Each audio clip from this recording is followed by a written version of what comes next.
संसार में कोई स्वतंत्रता के अंदर खुश है, कोई परतंत्रता के अंदर खुश है। स्वतंत्रता परतंत्रता के मार्ग अलग अलग हैं। जो जिस मार्ग को पसंद करता है वो उस मार्ग पर चलता है। सदगुरु श्री कबीर साहिब ने स्वतंत्रता स्वाधीनता का मार्ग बताया।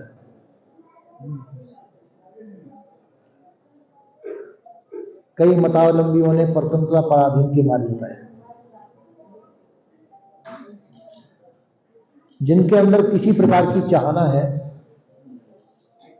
किसी देवी देवता की, लोक लोकांतरों की या संसारी सुख की, और चाहना के वशीभूत होकर जो कार्य करते हैं, साधन करते हैं, वो परतंत्र पराधीन है और कल्पित है। तो आपको आपसे भिन्न कुछ प्राप्त हो ही नहीं सकता है। आपको आपसे भिन्न कोई भी चीज प्राप्त हो नहीं सकती है। यहां तक कि शरीर भी आपको प्राप्त नहीं हो सकता, शरीर भी छूटेगा। संसार की वस्तु आपको प्राप्त कैसे हो सकती है? तो आप एकल, क्योंकि संसार से आपकी न जातीय एकता है न स्वरूप की एकता है। जिससे जातीय और स्वरूप की एकता न हो वो आपको प्राप्त कैसे हो सकती है? और हम प्रयत्नशील रहते हैं, संसार हमको प्राप्त होना चाहिए, तो उसको प्राप्त करने के लिए हम प्रयत्नशील होते हैं। तो संसार को प्राप्त करने के लिए हमको प्रयत्न की आवश्यकता होती है। अपने परम लक्ष्य अपने आप को प्राप्त करने के लिए हमको अप्रयत्न होना चाहिए।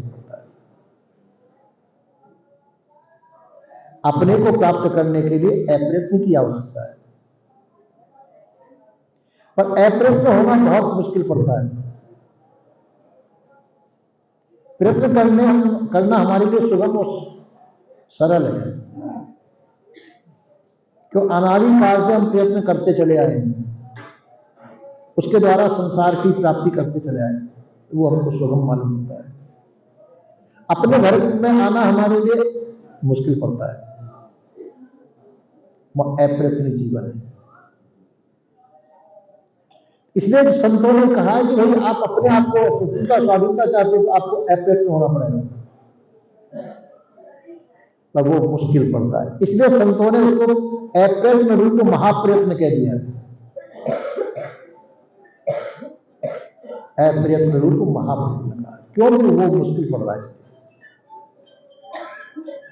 अप्रयत्न होना आपके लिए सुगम और सरल है, और पर मुश्किल पड़ता है, आप हो नहीं पाते, इसलिए उसको महाप्रयत्न कहा है। वास्तव में आपका गंतव्य स्थान आप स्वयं है। आपका गंतव्य आपसे भिन्न हो नहीं सकता है, और हम अपने से भिन्न गंतव्य स्थान को मान करके उसके लिए परेशान होते हैं, वो भी मिलता नहीं है।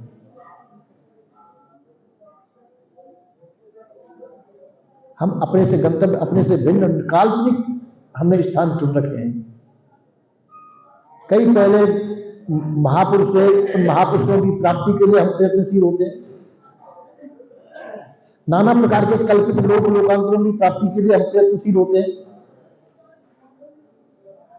वो आपको कभी भी नहीं मिल सकते, क्यों? काल्पनिक है। पहले के बीते हुए जो महापुरुष है वो भी आपको प्राप्त नहीं हो सकते। हाँ, उनके सिद्धांत और शिक्षा से आप लाभ उठा सकते हैं, तो उनको पाना चाहें तो वो नहीं प्राप्त हो सकते। उनको प्राप्त करना चाहे वो नहीं प्राप्त। आप कह सकते हैं तो कवि साहब भी प्राप्त होंगे। हाँ, कवि साहब भी प्राप्त नहीं, उनका सिद्धांत प्राप्त होगा, उनका ज्ञान प्राप्त है अपने सामने,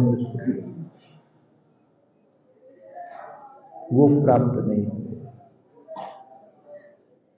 संसार इसी प्रकार से जिन महापुरुषों के हम आशा करते हैं कि वो हमको प्राप्त, राम कृष्ण आज के लिए लोग को पूजा पाठ करते हैं, वो हमको प्राप्त होंगे, हमको दर्शन देंगे, ये उनकी निराशाजनक साधना है। उनकी शिक्षा प्राप्त होती है, उनकी शिक्षा से जो लाभ हमको प्राप्त होगा वो आपका है। सदगुरु श्री कबीर साहब की शिक्षा है कि आपका श्रेय, क्योंकि दो मार्ग है, श्रेय और प्रेय। प्रेय मार्ग के अंदर जो संसार आ जाता है, जो हमको प्रिय लगता है, संसार हमको प्रिय लगता है। और श्रेय मार्ग आपका अपना आपा है, उसमें दूसरा कुछ प्राप्त करना नहीं है। जो कुछ प्राप्त है उसको छोड़ना है, और प्राप्त को आप छोड़ना नहीं चाहते। उसको आपने अहमता और ममता के वसीले होकर के उसको अपना समझ लिया, जो आपकी चीज नहीं है। जो आपकी चीज नहीं है उसको अपना समझ लेना बेईमानी मानी जाती है, और हमारा जीवन बेईमानी में ही खुश है, जो आपकी नहीं। आपको कोई 10 लाख 20 लाख रुपए ला करके दे देता, आप खुश हो जाते, तो वो आपके हैं क्या? आपके नहीं।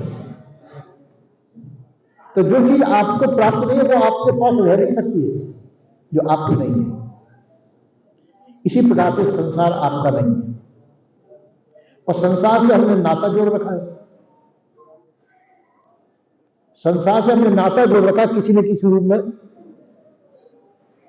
तो संसार तो खैर प्रत्यक्ष दिखाई दे रहा है, उससे नाता जोड़ रहे तो आपको दिखाई तो देता है कम से कम। उससे व्यवहार भी आप लेते हैं, संसार का व्यवहार भी करते हैं शरीर संबंध से, तो दिखाई दे रहा है, पर वो भी शरीर तक ही सीमित है, आप तक नहीं। शरीर संबंध से हम उसको जानते हैं संसार को, वो आपको प्राप्त नहीं होगा, शरीर को प्राप्त हो सकता है। इसी प्रकार से हमने भावनात्मक रूप में कईयों को अपना माना, जो हमारे सामने प्रत्यक्ष नहीं, थोड़ी देर के लिए मान लिया जाए। आपके बाबा हो, परबाबा हो, वो काफी धन संपत्ति आपके लिए छोड़ के गए हो, और आपकी इच्छा है कि हम उसको प्राप्त करना चाहें।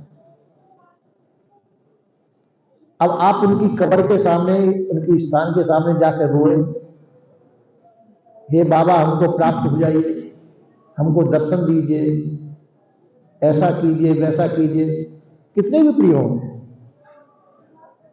तो उनके प्रति आपकी क्या होती है? उनको पागल खाने में भर्ती कराना चाहिए, या उनके प्रति कुछ वो प्राप्त हो सकते हैं क्या? आपके बाबा हैं, चले गए सही छोड़ करके, उनको प्राप्त करना तो पागलपन ही तो है। तो जो अभी के बाबा परबाबा हमको प्राप्त नहीं हो सकते, तो हजारों साल पहले मरे हुए लोग आपको प्राप्त कैसे हो सकेंगे? जिनकी आशा आपको देख के बैठे कि लोग हमको प्राप्त होंगे, हमको दर्शन देंगे,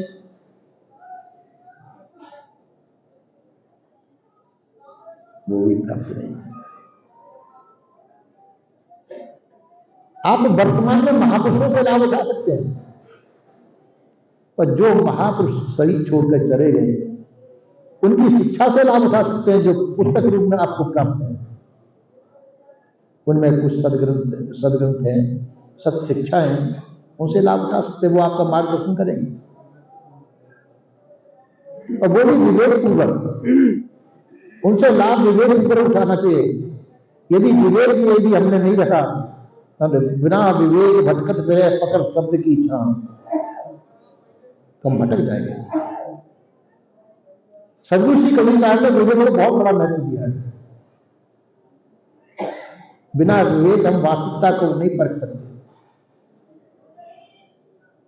इसलिए विवेक की अत्यावश्यक है, और मानव मात्र को विवेक प्राप्त है। पशुआन खाली को विवेक नहीं है, विवेक खाली मनुष्य को ही प्राप्त है, और विवेक के बिना कल्याण नहीं हो सकता है, क्योंकि सत्य को परखने की शक्ति विवेक के द्वारा ही होती है। इसलिए विवेक अति आवश्यक है, और विवेक आप सबको प्राप्त है। हम विवेक पर पर्दा डाल देते हैं, और पर्दा डाल करके हम अपने आप को भूल जाते हैं। हम ये नहीं समझते, ये नहीं जान पाते कि संसार जो दिखाई देता है ये हमको प्राप्त होगा क्या? नहीं प्राप्त होगा। शरीर आपका छूट जाएगा, शरीर के संबंधी भी आपके छूट जाएंगे। कितने दिन रहेंगे? जब तक शरीर की आयु है, जब तक उनसे लाभ ले लीजिए जो कुछ लाभ है, वो भी लाभ आपको नहीं मिल रहा है। आपका लाभ इसमें है कि सब तजे भजन करो दिन राति। सबको तज लीजिए, उनको बंधन न बनाइए, उनका बोझ, संसार का बोझ अपने सिर पर न लादिए, क्योंकि वो आपके साथ कभी नहीं हो सकता। शरीर का साथ दे सकता, आपका साथ नहीं दे सकता। ये सब चीज छूटने वाली है, उसका मोह न करिए। ये मोहा शक्ति आपके बंधन का कारण हो। तो सब प्रकार की मोहा शक्ति का त्याग करके आप स्वतंत्र और स्वाधीन हो सकते हैं, और इसी जीवन में और वर्तमान में और अभी हो सकते हैं। आप कहते हैं मुक्त होना, मुक्त होना, मुक्त होना, कल्याण होना, जन्म जन्मांतर में होना। लोग आगे ऐसी गाथा गाते हैं, कल्याण होगा तो वर्तमान में होगा। कल्याण वर्तमान का विषय है, भूत भविष्य का नहीं है। जब भी कल्याण होगा आपका वर्तमान में होगा। हम भूत भविष्य की आशा लिए बैठे कल्याण के लिए, ये गुण वो कभी नहीं हो सकती, क्योंकि आप संसार का मोह छोड़ेंगे तो वर्तमान में छोड़ेंगे। संसार की सर्वा मोहा शक्ति को त्याग करके आप मुक्त होंगे तो वर्तमान में होंगे। उसके लिए भूत भविष्य की कल्पना व्यर्थ है। सभी प्रकार की व्यर्थ कल्पनाओं का त्याग करके आप अपने आप को, वो आपको सदैव प्राप्त है, अभी भी प्राप्त है। आपका अपना आपा आपको सदैव प्राप्त रहता है, पर हम उसको भूले हुए हैं। अपने आप को हम भूले हुए हैं, क्योंकि संसार की चकाचौंध के कारण अपने आप को भूल चुके। तो संत गुरुजन आपको आपका ही बोध कराते हैं। संतों के सत्संग में आप जाते हैं तो संत जन आपको आपका ही बोध कराते हैं, आपको आपका ही घर बताते हैं। यदि आपसे भिन्न कुछ और बताते हो तो आपको ब्रह्मा बुला रहे हैं। आपसे अलग आपका घर कहीं दूसरी जगह बता रहे हो, आकाश पाताल में बता रहे हो, तो समझिए वो ब्रह्म है। आपका घर, आपका लक्ष्य आप स्वयं है। जो संत गुरुजन आपको आपका लक्ष्य आप ही को बताते हो, वह सही बात है। आपसे भिन्न कहीं दूसरी जगह आपका मार्ग बताते हो, वो भूल है। तो कहा है भूल मिटे गुरु मिले पार की पारक दे लगाई, कहे कबीर भूल की औसत पारक सबकी भाई। इसलिए उसको पारक मिलेगी कहां? पार की संतों के सत्संग में मिलेगी।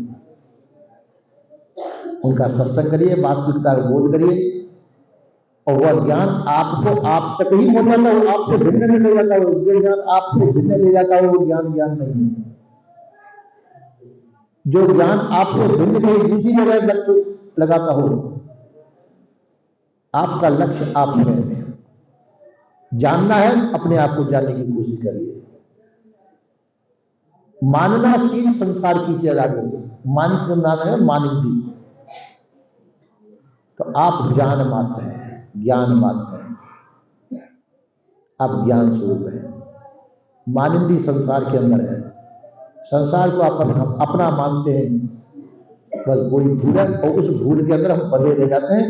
जिंदगी भर तक हम अपना जीवन कल्याण, अपने लक्ष्य तक नहीं पहुंच पाते।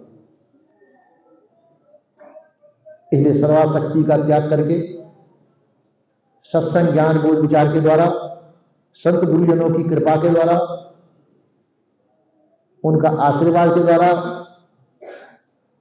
उनकी कृपा प्राप्त करके हम अपने आप को जाने, और अपने घर में, अपने घर कहिए, अपना आपा, आपका घर कहीं आपके भिन्न नहीं है। दृष्टांत देते हैं महात्मा लोग। आज वैसे दृष्टांत सुनाने की इबादत तो नहीं है, पर कह देता हूं। कहते हैं कि एक मगर में और बंदर में दोस्ती थी। तो मगर में बंदर में दोस्ती थी, तो जब वो अच्छे अच्छे फल ला करके डालता था, मगर आ जाता, बात करते थे दोनों, तो फल खाते तो फल ले जाएगा, वो अपनी पत्नी को देता था। मगर की पत्नी ने कहा कि अरे इन फलों में इतना स्वाद है, अच्छे हैं, इस फलों को यदि वो आपका मित्र बंदर खाता हुआ तो उसके कलेजे में बहुत स्वाद है, मुझे उसका कलेजा चाहिए। तो कह रहे वो मेरा मित्र है, देखो चाहे आपका मित्र हो कोई भी हो, मुझे उसका कलेजा लाइए। अब मामला ऐसा ही है, जहां देवियां अड़ जाती हैं अपनी हट पे, तो पुरुषों को उनका कहना करना पड़ता है। तो उसे अच्छा रोल ला दूंगा। उसने कहा कि वो फिर तो दूध रोज भी कैसे मिले, तो कहा कि तेरी भाभी ने तेरे को बुलाया है कि चलो आज भाभी जी के दर्शन कर लेंगे। तो कैसे चलूं कि मेरी पीठ पे बैठ जा। वो पीठ पे बैठ गया पकड़ के, अब बगल लगे। तो फिर क्यों बुलाया है? तो वो भाभी तेरी जो कहती है कि तुम्हारे मित्र का मुझे कलेजा चाहिए, आज तेरा कलेजे की उसको आवश्यकता है। और मीठे पर, अरे तो कलेजा तो मैं पेड़ पे ही पाने आया। अरे जब से क्यों नहीं क्या पहले कहना, मैं अपना कलेजा अपने साथ में नहीं, अगर कलेजा साथ में तो उछल कूद थोड़ी कर सकता हूँ, कलेजा मैं पेड़ भी रख देता हूँ। तो चल वापिस लौटा के लेकर। बंदर बड़ा चालाक था। वापिस वो लौटा के ले आता है और बंदर उछल के पेड़ पे चल देता है, अपना मलमूत्र त्याग देता उस मगर के ऊपर। तो क्या, अरे यार आ रही है बेवकूफ, कलेजा कहीं अपने से भिन्न रखा जाता है क्या? कलेजा तो अपने साथ ही रहता है, उसको अलग थोड़ी रखा जाता है। इसी प्रकार से आपका राम आप स्वयं है, आप अलग अपने से भिन्न राम को खोजते हैं। आपसे भिन्न आपका राम कैसे हो सकता है? आपका लक्ष्य आपसे भिन्न कैसे हो सकता है? हम पत्थर में, पीथर में, संसार में, तीर्थों में उसको अपने आप को खोजते हैं, अपने लक्ष्य को खोजते हैं। आपका लक्ष्य तो आप स्वयं है, आपको अंत खोजें कैसे मिलेगा? पर ये भूल जो है आपको संसार में पड़ी हुई है, इस भूल को मिटाने वाले सदगुरु होते हैं। सदगुरु ये कहते हैं कि आपका लक्ष्य आप स्वयं है, अलग क्या खोजते हो? दिल में खोज दिलैमा खोजो, ये है करीमा रामा। सदगुरु ने कहा आप अपने दिल में खोजिए, अपने आप को आप अपने अंदर खोजिए, बाहर मत भटकिए। ये सदगुरु श्री कबीर साहब ने बोध कराया। उस बोध के द्वारा हमारे अंदर है, कोई बाहर नहीं। बाहर जो बताते हैं वो भटकाते बुलाते हैं, वो भटकन बुलैया को छोड़ करके हम अपने आप में, आप स्वयं है, आपसे भिन्न, आपसे श्रेष्ठ और कोई वस्तु नहीं हो सकती। अपने आप को पहचाने, अपने आप की पहचान सत्संग में संत गुरुजनों के द्वारा हुई। संत गुरुजन यही बताते हैं, आप लक्ष्य और आप ये हैं, आपकी पहचान आपको करा देते हैं। ये संत गुरुजनों का परम उपकार है और उसके हम बलिहारी होते हैं। यही विराम लेता हूँ। बोले श्री सदगुरुदेव।